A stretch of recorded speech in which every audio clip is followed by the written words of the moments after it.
Hello, Scorpio. Welcome to the Plaid Sheep Oracle. I had a little pause where nothing wanted really to come through, and I'm wondering if you were waiting, Scorpio, for me to get this new deck. It is the Queen of the Sun deck, and your card, interestingly, is Sulis Synergy. Sulis is a goddess, and she is the goddess of the waters at Bath in Britain. They're the only hot springs in Britain, and they are still flowing now. They were a reputed place for healing, and the Romans built the baths at Bath, and they associated Sulis with Minerva. But she is this, right, in this sun deck, which has a number of gods and goddesses. She is the one goddess of water, or that is associated with water and healing waters. And there's also this idea of synergy, of something coming together. Now, the visible underlying here is passion. And interestingly, below that is this raw card with order.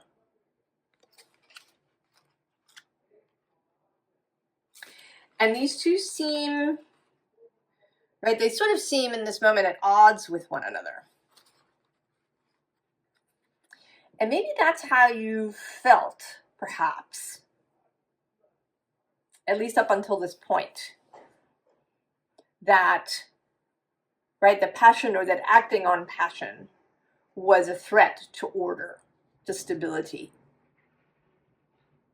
Now, the unseen underlying is vitality with Letha, which is midsummer, this peak of solar energy, the longest day in the year. So there's something, Scorpio, about releasing your passion, allowing your fire to burn. We have here the Ten of Wands, and it's coming through not in its usual way, but as this bonfire, right? Often there is a bonfire on Midsummer's Night. That is often part of the celebration, that sometimes people, right, they build a large bonfire. There's actually, this passion card is Beltane, and bonfires are associated with Beltane as well. Also with finding your love is something associated with Beltane, and leaping over fires. So this, right, this Ten of Wands coming through as a bonfire, and right below it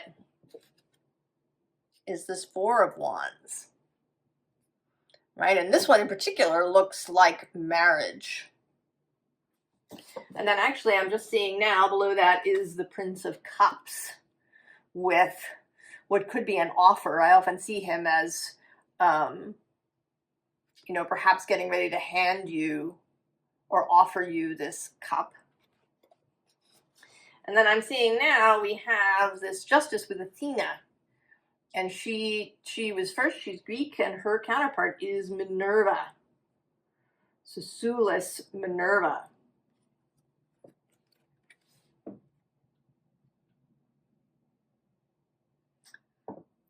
The bottom of the deck, too, is this Five of Wands. And in this deck, it doesn't look like competition or conflict, but like some sort of game or ritual of coming together. That all of these people are coming together. They're bringing their power together. That you might perform a ritual on Beltane or Midsummer's Night.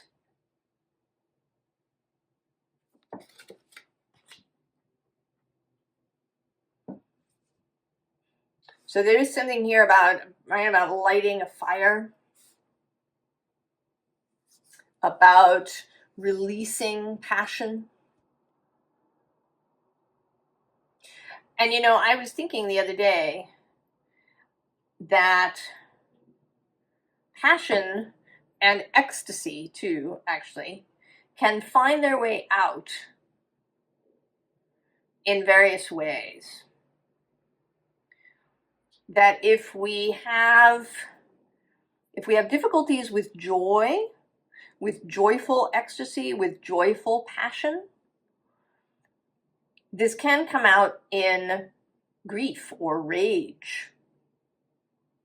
If you have moments when you are sort of overcome with grief, you know, like, you know, your body is just sobbing,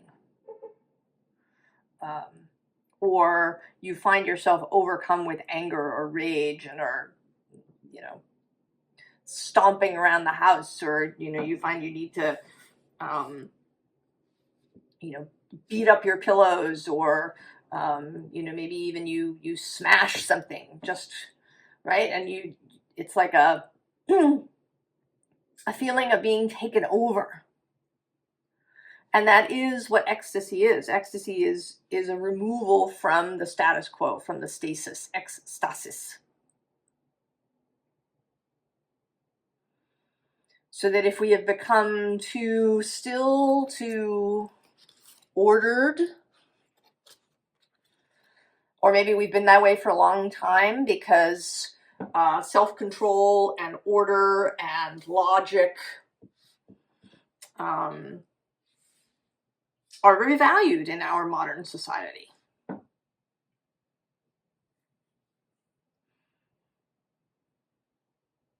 So maybe these things have been trying to come out in another way. And perhaps you're beginning to see that. And if you can see that, then it may be possible to redirect. Because then we have fertility with that goddess. I am not going to attempt her name. Right, this empress energy, the energy of fertility, of things just busting open. And Beltane and Letha are about that too, about you know, spring and summer, this period of intense growth.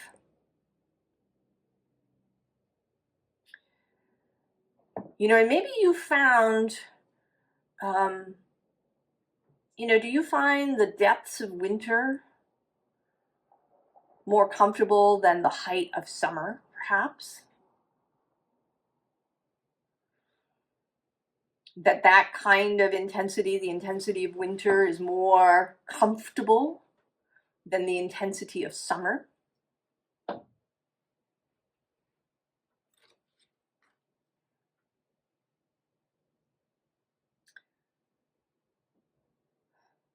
And although I would say that sensation is kind of sensation, I think that we can be more comfortable with,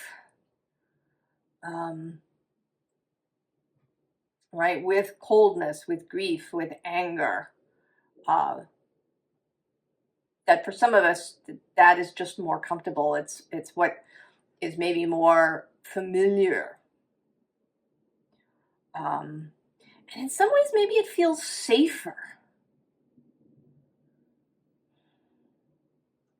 Because it is, in a way, although it you know, it can manifest in these expressions, right, of sobbing, of right, of heaving, of, you know, tears pouring out of us, or of this rage, that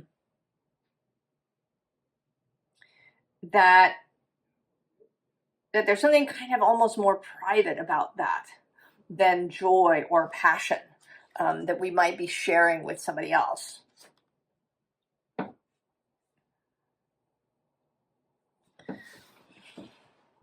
That there's something, I don't know, that there's something safer.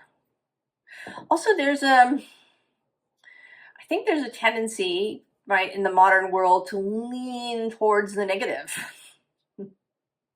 right? That's the realistic path, right? There's all these things that are wrong. We have to fix them. It's, you know, there's a lot of grief and horrible things happening in the world. And if, you know, this is what's realistic, right? You run into people who don't like movies or books with happy endings because they think that's simplistic, or, you know, that it's too easy, right? I want a really complex, you know, ending that makes me feel, you know, angry or confused, or, all right, I want things that are gritty.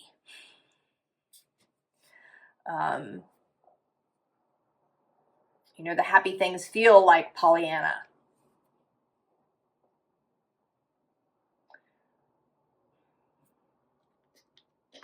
But with this King of Swords here, I think that you're beginning to get clarity. And maybe it's Pluto's entry into Aquarius. He's squaring Scorpio now.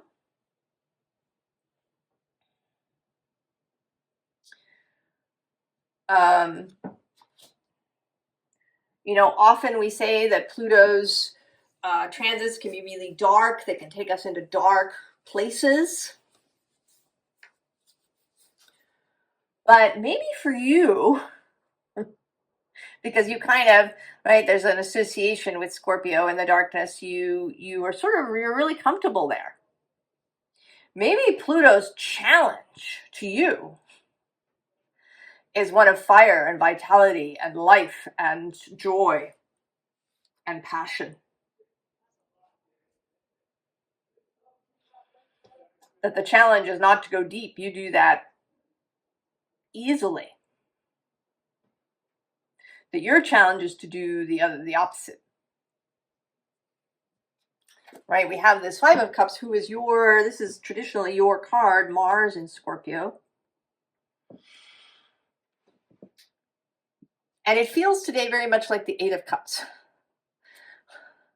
Right? It's kind of like she's just had it. She is over it. She is headed away, kind of away from all the cups.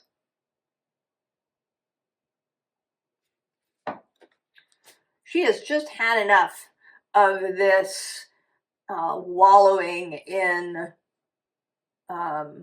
difficulty.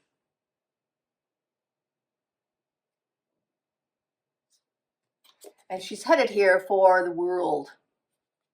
And a world, like a new world, that's being revealed. You know, this veil is being dropped. If the world has been seen kind of through a haze, because this veil was over it, that it seemed sort of covered in fog or smoke. And there's an ability now to see it clearly, that it doesn't have to be filled with grief, or that it doesn't have to, you know, that we don't have to keep things ordered in order to have safety and stability. So we have the world again, right? This burning heart, right here at the center. And below her is the King of Swords reappearing, as well as the Two of Cups. And I think that this is about intimacy as well. It could be with one other person. We do have some of that, right? There's two people in all three of these cards. Actually, there's three people in this one. So it's sort of a Three of Cups thing. So it's a small groups of people. Intimate groups of people. Being intimate with somebody. And that might be romantic, but it doesn't have to be.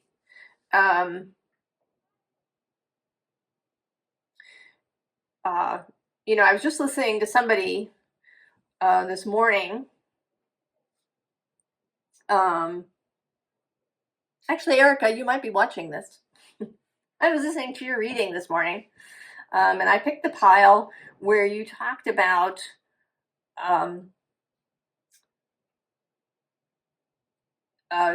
telling the truth, that you had a period of time when you, or that one of your practices is to be honest about how you felt about things, to reply truthfully. You know, if somebody asked you how you were, that you would reply truthfully rather than saying, oh, I'm fine, if you aren't. That's Erica of Do You Tarot. Go and check out her channel if you haven't been there. So there's something about that, something about being honest.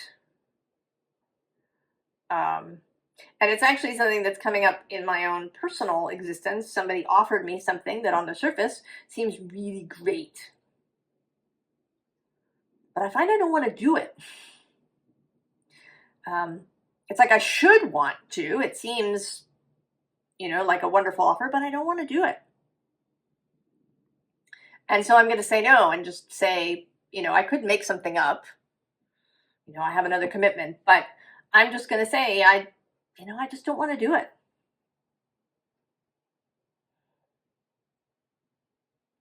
Even though that might be more difficult, it might, you know, the other person might try to talk me into it. You know, or be confused or wonder what's wrong with me.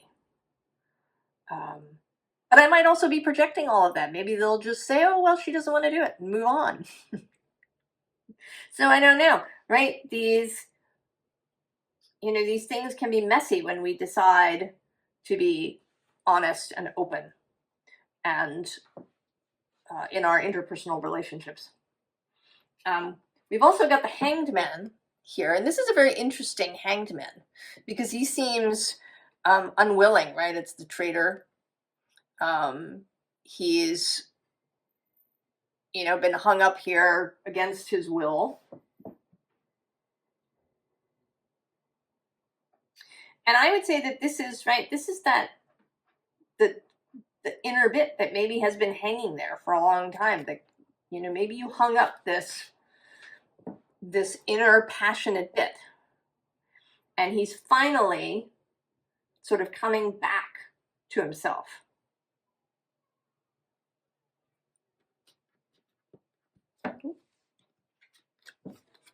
And we have this Two of Swords.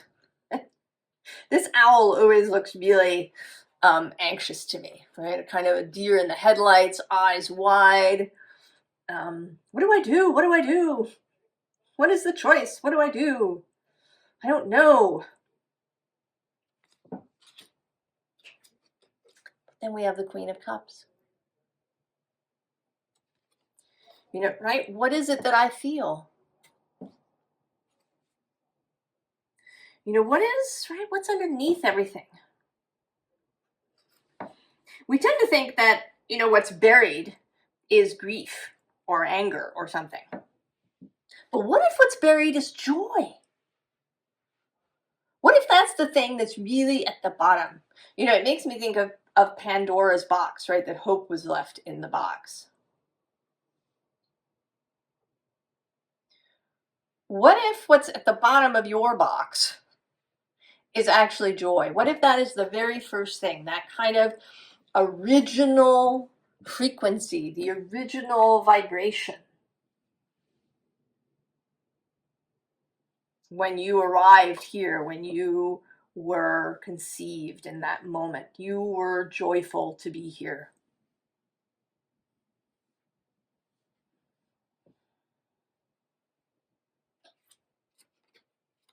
And then we have strength. And the strength, you know, it's an interesting one, right? She's got this posse of not just the lion, but the dog and the cat. And, you know, and they're all kind of headed in the same direction together.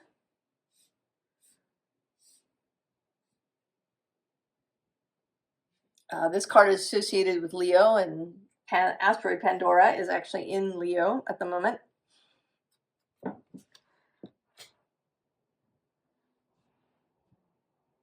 So what is your box, right? What's down at the bottom of your box after you've taken everything out? Is it in fact joy and vitality that's down there?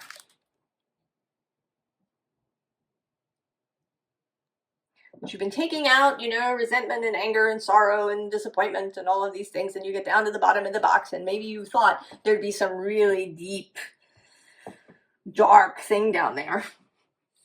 And it turns out to be joy at the bottom of the box. Right? Because then we have this Ace of Water, this Ace of Cups, a whole renewal. And below that is the Nine of Water, personal satisfaction, contentment. And below that actually is the Ace of Fire with more, right, more of this, right, the sense of an opening. The bottom of the deck has the Devil. And this is kind of a funny devil.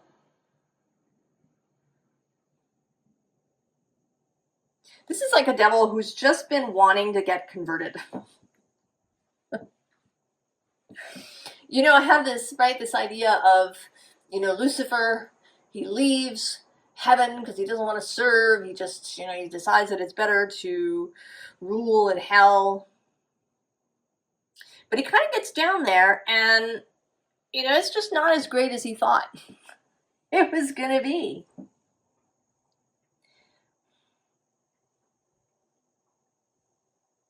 And, you know, he could be, right, really stubborn and stay down there because he doesn't want to admit that he was wrong. Right? How often do we do a thing because we don't want to admit we made a mistake? How often do we do a thing because we don't want to say no to something? You know, maybe we have fear of missing out, or we think we're supposed to want whatever it is.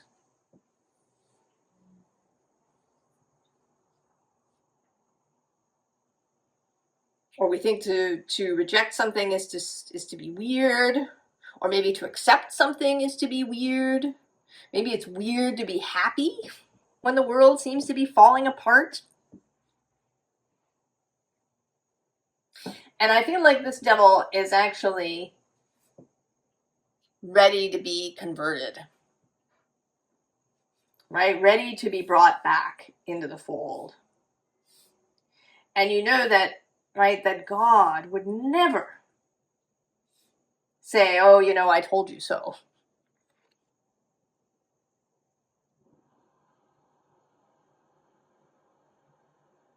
Right? He would never say that. Source would never say that. Your fellowship would never say that.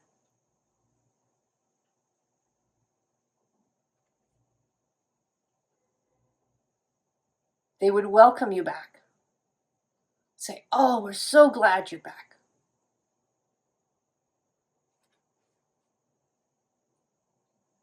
We're so glad you're back in joy.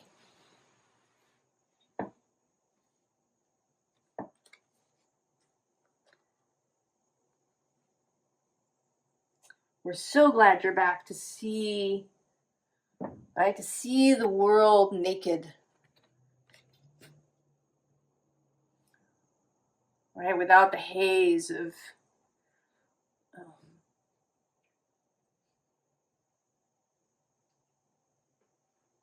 of cynicism and the expectation of evil.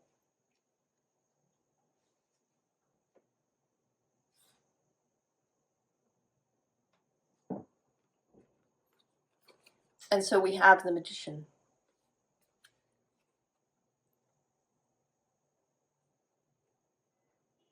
Someone who is totally clear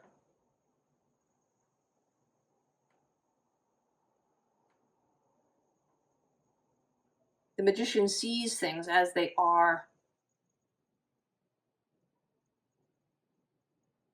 The magician can see beauty and generosity and love and vitality. The magician serves the life force. And so it surges through the magician in return. Also through this Knight of Fire. They actually, feel like the same, that all of these are the same person, right? The magician, the Knight of Fire, this page of air.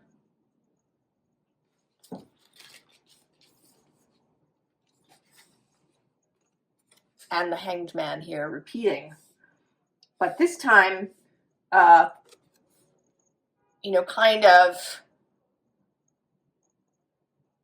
of free.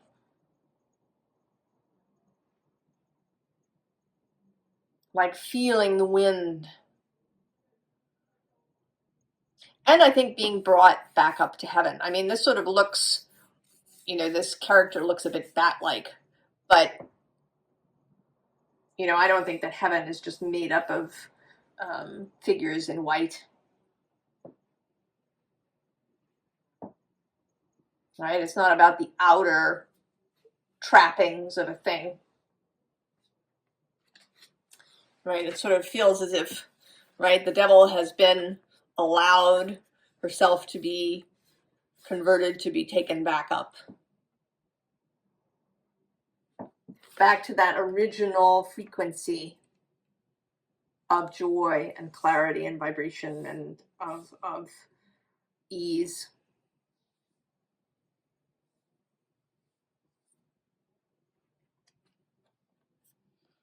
So the Knight of Cups again. And this, right, this whole row feels like this process really delineated. There's this right below the Seven of Cups is this, right, or right below the Knight of Cups is the Seven, right, making the choice. And then actually we have the Moon as well.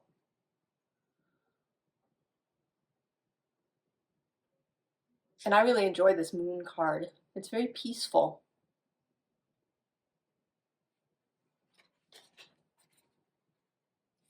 On the bottom of the deck, the High Priestess. We're entering a real watery space. I mean, she's associated with the Moon, but also with Pisces, and for me, with Virgo. And the nodes have moved, the North Node into Pisces, the South into Virgo.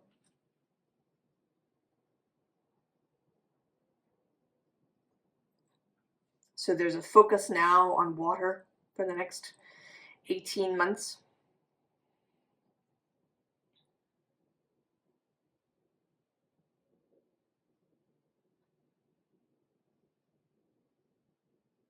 And I think that we do associate water with difficulty. That we think of water, the water elements, Cancer, Scorpio, Pisces, particularly Cancer and Scorpio, as having lots of difficulty. Right? Cancer can be moody and passive aggressive and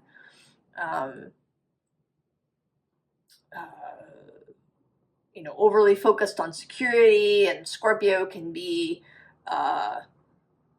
challenging and intense, and you get stung by the tail and all of these things. And then Pisces is confused and scattered and all of these things. So we associate all these really difficult things with water, with emotion, with consciousness. But I think that's our problem. Right? That's our perspective.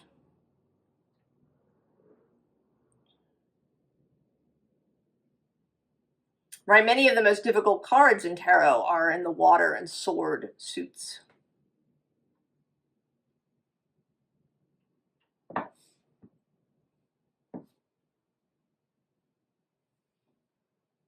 I think, I don't know, there's just, it's like there's an assumption that if you're being emotional, that you're being, right, that there's grief or anger, right? That to be emotional is to be in these difficult spaces.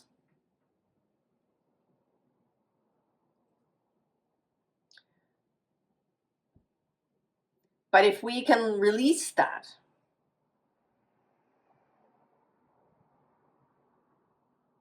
if we can remember that joy and pleasure and ease and lightness and satisfaction are all also in right in there in the emotional scale.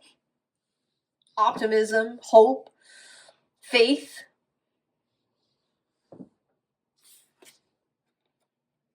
Right? Three of Swords.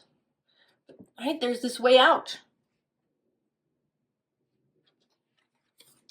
And then Judgment.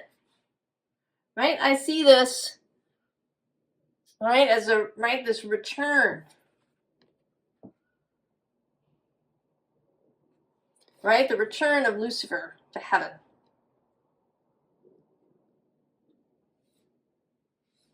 Right? He's wiser.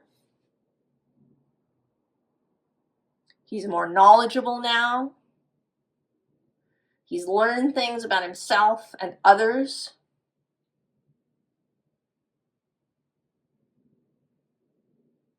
You know, maybe unlike the other angels, he's had this real experience that brings him closer to humans, to people. Right? Perhaps he has a real well of compassion in him. The ability not to judge.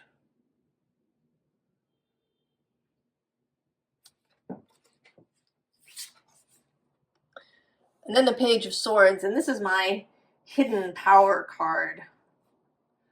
Right, here's this little boy, but that's just the outer, right, the outer view. The reality, right, he sort of hums with power for me. That there is something, you know, massive contained in his little person. Clarity.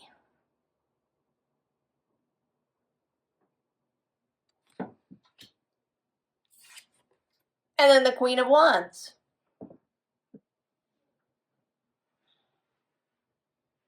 Passion, inspiration, power, fire. You are, I think, the most fiery water sign, Scorpio. And that it doesn't have to be, right, a fire that devastates.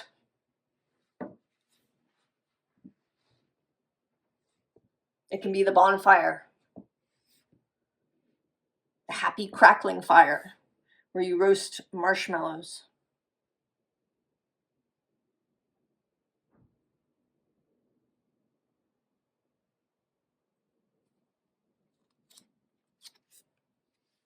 Three of Cups in the advice column. And right below that, right, there's the angel again of Temperance. Oh, and I'm just seeing now the Lovers.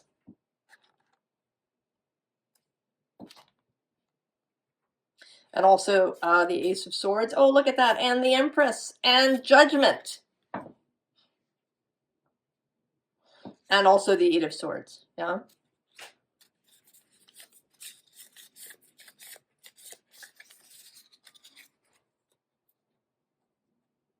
Releasing yourself with the Magician down at the bottom of the deck.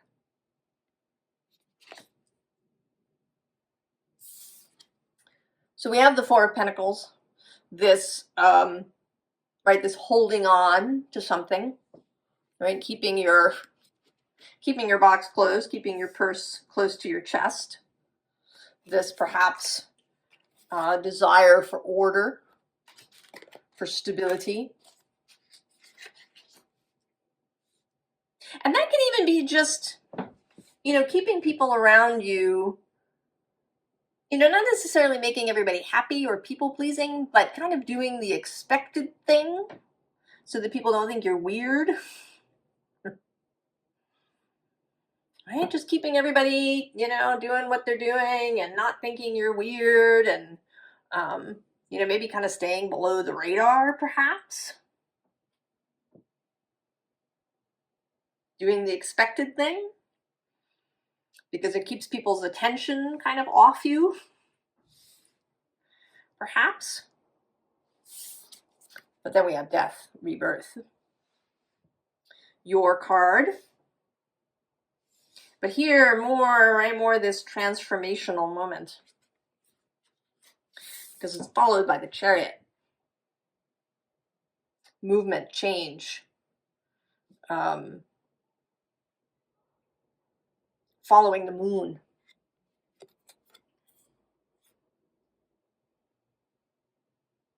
Following impulses, following passions, following joy.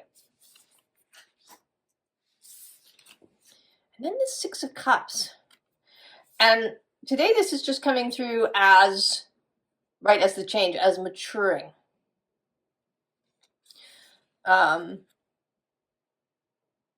As the mature version of yourself. So you arrived here, right? There was that moment of conception.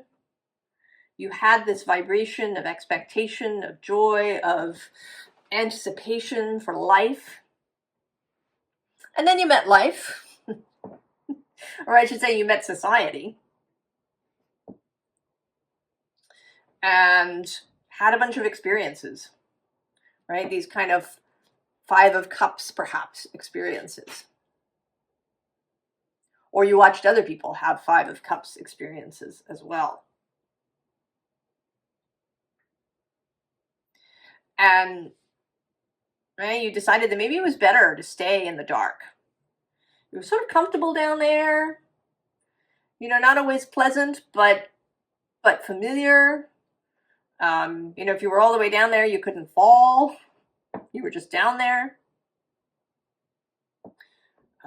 You know, maybe it's sort of quiet and still, perhaps. People leave you alone.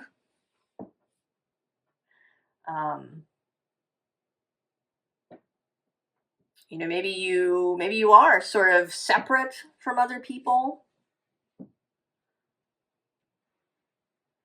That this has kept you separate. But now you're coming back.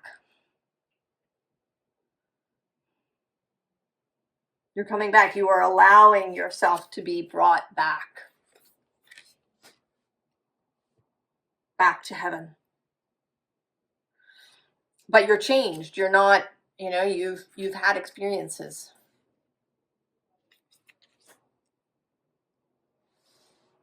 And so you are changed, but in a really beautiful way. You have compassion and tenderness for other people. Because you know what kinds of things maybe they've endured.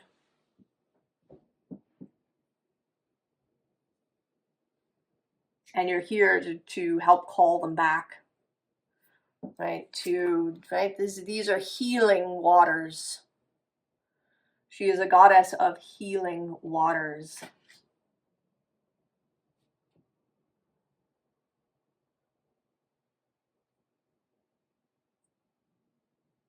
And that you can be, right? You can be a force for healing.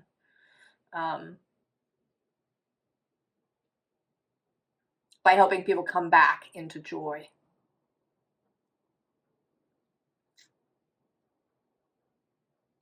Oh, Scorpio, it's really lovely. I hope you're feeling this feel of joy, of maybe just, you know, just simple joy, just for being alive. Right? And that you feel this vitality building in you.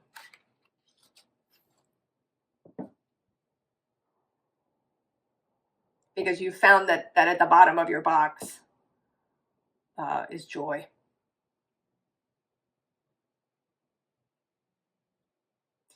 I wish you all the best, Scorpio. And I'll see you next time. So long.